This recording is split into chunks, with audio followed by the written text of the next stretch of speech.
Hey Mackenzie, don't you think it's so unfair we don't have any rights? Yeah, I do. We should do something about it. We should protest just like Elizabeth Stanton. I know where we can go. Where? Seneca Falls, New York.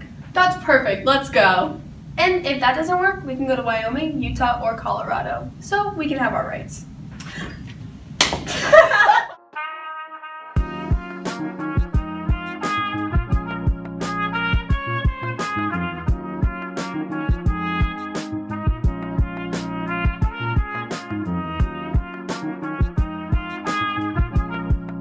The 19th Amendment helped alter the era of women's suffrage by prohibiting the states and the federal government from denying the right to vote to citizens of the United States on the basis of sex. Up until the early 20th century, most states did not give women the right to vote. This amendment was the culmination of the women's suffrage movement in the United States. The 19th Amendment was originally introduced in Congress in 1878 by Senator Aaron A. Sargent.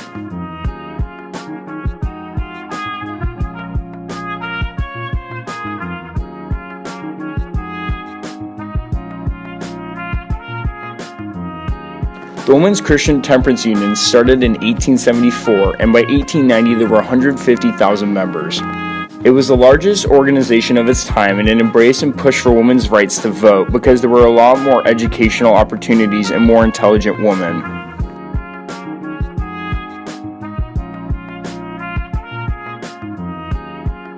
Florence Kelley was the head of the National Consumers League, and they encouraged consumers to buy products made without child labor.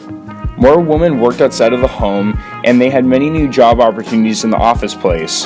In 1920, 25% of the people in offices were women. Many people believed having a job was very valuable, so many women were not stay-at-home moms.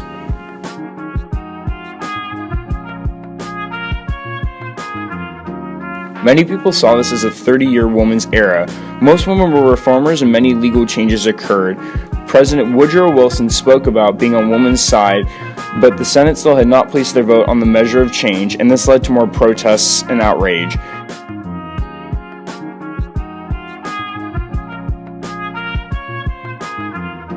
Susan B. Anthony was a powerful leader during this time. She marched in lines with thousands of other women. They would yell out that women are people and not things. Women improved our states.